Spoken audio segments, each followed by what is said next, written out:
Bwana asifiwe. Hebu nipungieni mkono popote mlipo. Nisalimieni tu namna hii.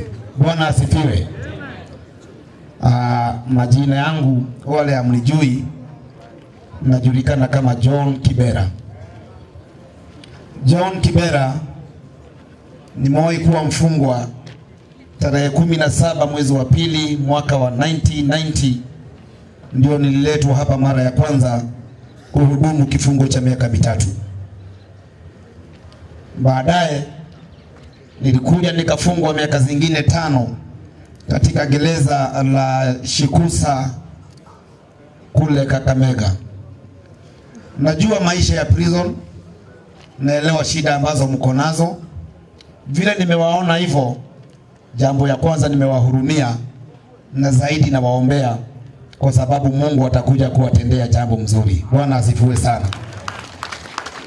Yule mtu hajafungwa huko na nje anasemaga mtu hajafungwa hajui kitu, lakini mimi mbambo zote za ndani ndani nazielewa na inajua mashida ambao mko nazo. Bwana asifiwe.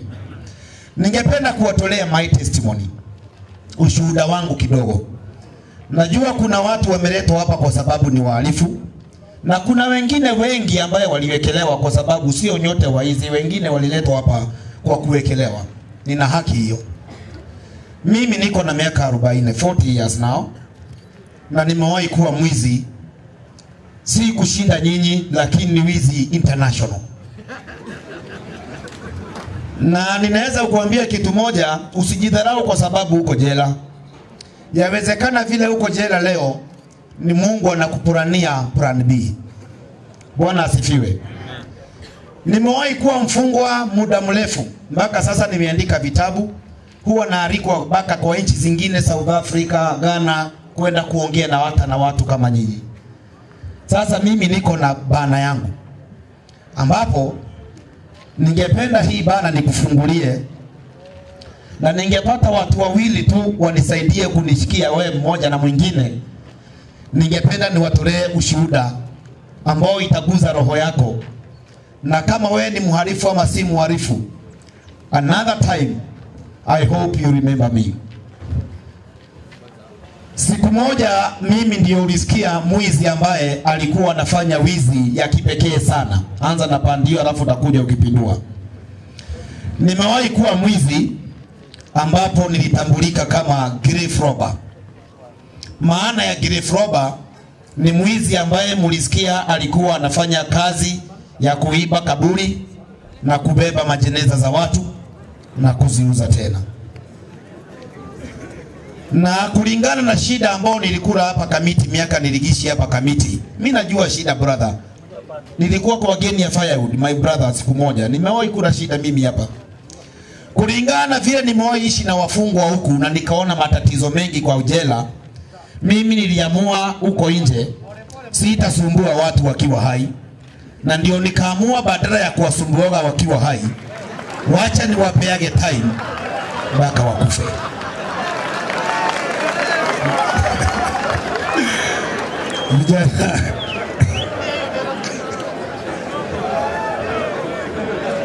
Na ningependa niwapee ushuhuda wangu kwa sababu nataka niwalete mpaka mahali vile Mungu amenibadilisha nikawa vile nipo.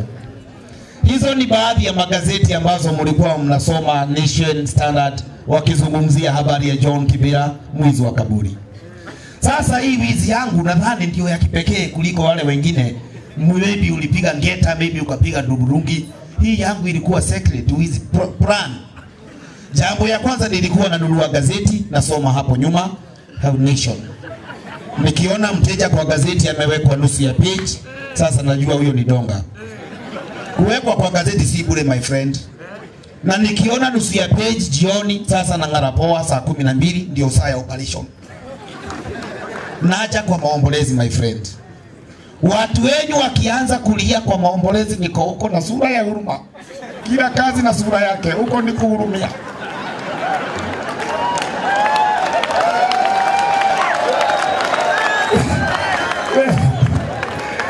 Yawezekana vijana huko hapa mnaweza change by the way.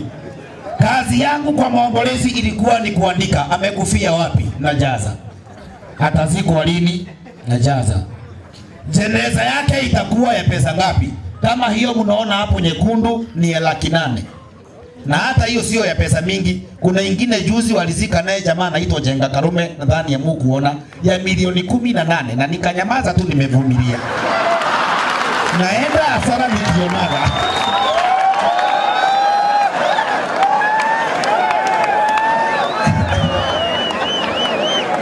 Tuendelee. Ai, vijana wetu nawapenda. Na ndio leo nikasema badala huko nje, Churchill is my friend yangu sana. Akaniambia Kibira, wacha nikupeleke Kamiti mahali nikose. Mengi Churchill. Sasa my brothers, hii biashara yetu hata vile ilikuja kunuka, ilikuwa poa by the way. Sasa wakisema jeneza imezidi 1,100 kwenda mbele, nilikuwa napea familia yao 10,000. Biblia inasema panda mahali utavuna. Na ndio nilikuwa napanda na goja kuvuna.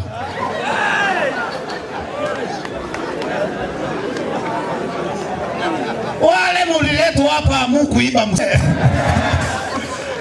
ndugu yangu, tulikuwa tunaandamana moja kwa moja mpaka mahali mwili utakapolazwa. Kulingana na hawa matajiri wako na pesa, ndugu yangu, maybe wewe hukujua hiyo job. Hawazikagi na mchanga. Mimi safi yangu nilikuwa nimeangalia. Wanachimba kaburi wanakorogea. Badala wamwage mchanga hawamwagi. Kaburi inawekwa baka tiles.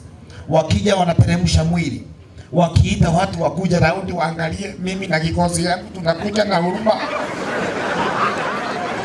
Najua wewe rada tutaonana jioni.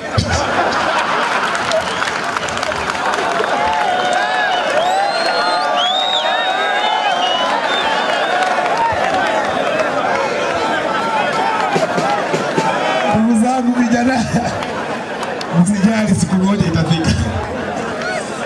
Jioni jeneza inakuja, inatolewa slabu kando, usiku saa 8, kando haraka.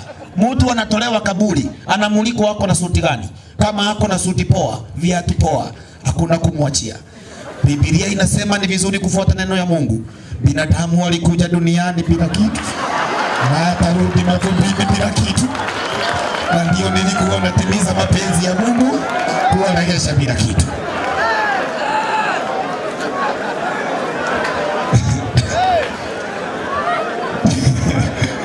Turning point. Nimefurahi kuwatembelea. Hebu nisalimieni tena ndugu zangu.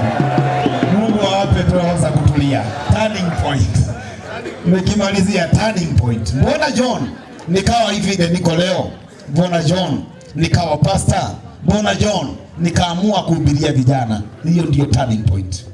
My brother, ni heri wewe uko hapa jela. Maybe mwenye mlikuwa naye uko nje alikufa. Mimi tulikuwa tunaiba makaburi watu 8. Na kwa hao wote watu 8 tulikuwa tunaiba majeneza na wao. Ni mimi tu nilibahatika kimungu. Hata wewe shukuru Mungu vile uko hapa, mingi ulibahatika kimungu. Siku moja utakuwa kule. Na kuombea. Kwa hao wote 8 tulikuwa tunaiba majeneza na wao. 4 ndugu yangu walinaswa wakiiba kaburi mahali panaitwa Maragwa. Wakapewa kichapo cha nyoka na watu wa Maragwa, baadaye wakateketezwa mzima. Mimi niliona kwa news, waizi 4 waliokuwa wameenda kuiba Maragwa kaburi, wamenaswa na kuchomwa. Kuangalia, akina Njoro. Sini hata ni bahati siku hiyo nilikuwa off. Bahati. Na unajua bahati ilikujia wapi? Mahali walienda wakachomwa, nilikuwa huko Mandi, Maombolezi, Tuesday. Wednesday kununua gazeti, kukawa kuna kazi mpya. Kuna tajiri amekufa Buruburu. Nikaenda kusurvey hiyo job. Ndio ikaniokoa siku hiyo. Baada ya wenzangu 4 kuchomwa, ndugu yangu tulibaki 4. Kumbe ukiona kitu mambo kama hii inaanza kwenda hivi, Mungu huwa anakataza wewe. After 6 months later, hiyo ni mwaka wa 2002, mwezi wa 7, tarehe 19, ndio mimi niliokoka mpaka leo. Siku hiyo ndio tulikuwa tumeiba jeneza Rangata, ambayo ilikuwa imezika tajiri fulani. Na baada ya kutoa jeneza, ile gari ya kubeba ikachelewa kufika. Saa 9 usiku gari hatuna. Saa 11 asubuhi hatujapata gari. tukafa moyo, tukawacha jeneza na uchungu mrefu ya kufanya hiyo kazi. Lakini kwa bahati nzuri, bahati mbaya, kufika kwa barabara Lang'ata, gari ya gazeti ikasimama. Jamaa moja marehemu akasema, sijui hii gari. Najua mnajua vile kazi ya kwa hijack, sijui mnajua mnaelewa. Tuka hijack gari ya gazeti ya Nation.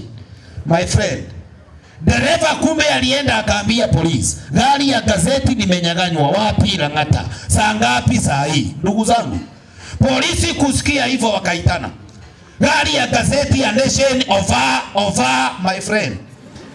Wacha niwaambie leo na utanikumbuka one day. Ogopa mambo mawili. Ogopa serikali wasiitane juu yako, na uogope raia wasiseme huyu.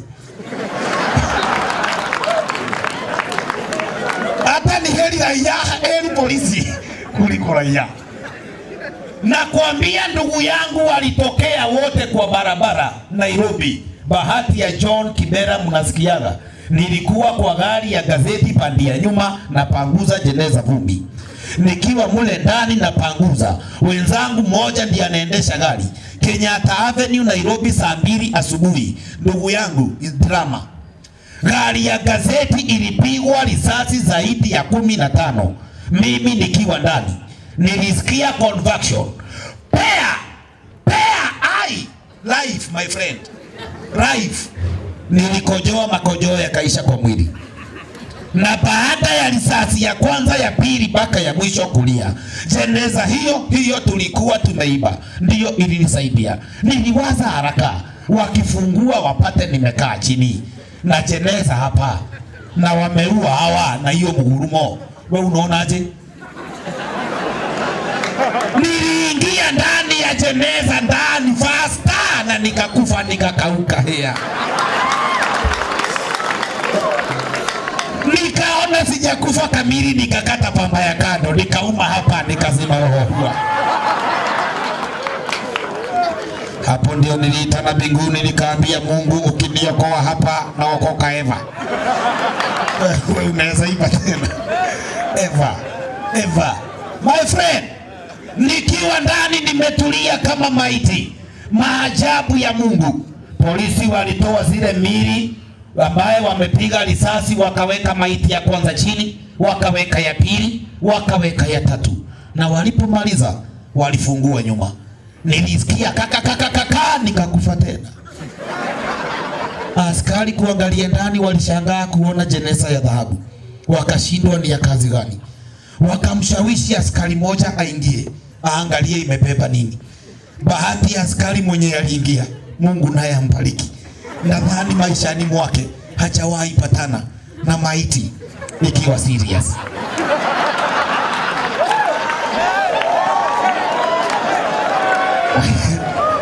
Aliingia kufungua jeneza hivi, kwenda kulete kichwa, tukakutana Unajua mimi namuona direct. Askari kuona maiti imemwangalia, akagongesha haya. Akatoka akaambia wenzake, ndani kuna maiti na inatoa jasho. Kwa jeneza kuna joto kali, unasema nini? My friend, Mungu ni mwema. Si walisema itolewe ipelekwe moshari, wakidhani mimi ni maiti. Ndugu zangu, nilivutwa mara ya kwanza, nikavutwa mara ya pili, wakiwa wamebeba juu, raia naye kungodoa macho kuangalia. Watu wakame pata news ni kupiga picha. Nikasikia wamesema sinituingize kwa Land Rover. Dhamiri naye ikaniambia wacha kusubaa, hawa ni watu na wamejaa hapa, na wakiona maiti imeamuka mara ya kwanza, tauni hawa mtaheshimiana. Live. Si niligonga jeneza nikiwa mkononi mwa askari 6 wamenibeba. Nikagonga pea, wakaachilia paragacha. Nikaruka dede, wakasema shaitani. Polisi mbio, mimi mbio, raia mbio. Kila mtu nakuwa teke.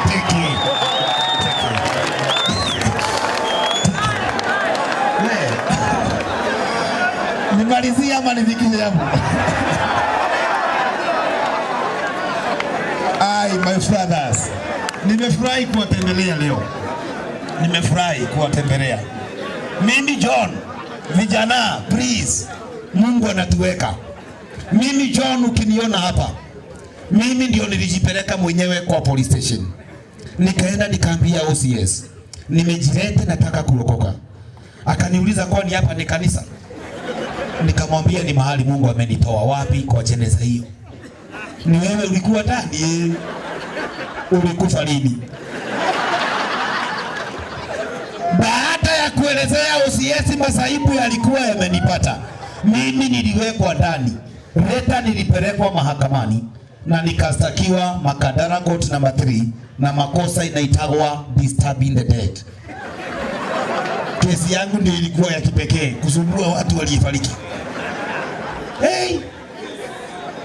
Wewe unaona sasa kotini nzuri kama hiyo. Nilidhani sasa ni maisha. Kwa bahati nzuri nikawekwa 14 days remand in Australia. Baada ya 14 days nilibebwa, askari jela ndio hawa, polisi ndio hawa, security hiyo unaangalia. Niliona hapa hakuna nafasi. Saa 5 kamili nikaitwa wa kwanza kotini. Jaji akaniambia, John, unaweza kujitetea kabla hujahukumiwa. Ndio niliambia Jaji Mayona, mimi naomba msamaha. Niliona ni makosa kusumbua hii watu wakiwa hai, na nikaamua niwapee time mpaka wakufa. Jaji akaona hiyo ni point.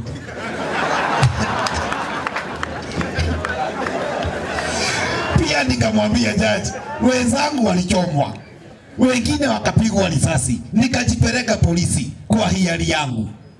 Jaji akanihurumia, jela miezi 6. Ndugu yangu, baada ya kutoka jela, after 4 months later, mimi John nilikuwa nimejenga nyumba ya ghorofa 5. Hiyo wizi ilikuwa na pesa. Amini usiamini, niliipeana kwa shule ya watoto mayatima. Na nikaamua kuokoka mpaka sasa. Sasa nafanyaga kazi ya kukomboa vijana kutoka kwa wizi mitaani Nairobi, Mombasa, Kisumu. Utanipata kwa crowd za watu nikijaribu kuonyesha uhalifu haulipi. Amen. Na siku mtaachiliwa hapa, muje tu ukifika Nairobi, pale Nairobi town, Kencom, ukifika Kencom Ambassador, hapo utapata crusade zangu saa 10 jioni na kuoga na watu wengi, na jaribu kuonyesha God can change people. Tangu wakati hiyo nimeoa, niko na bibi, nimekuwa nikifanya hii kazi ya kuhubiri, nimehubiri sana huko South Africa na nimetembea.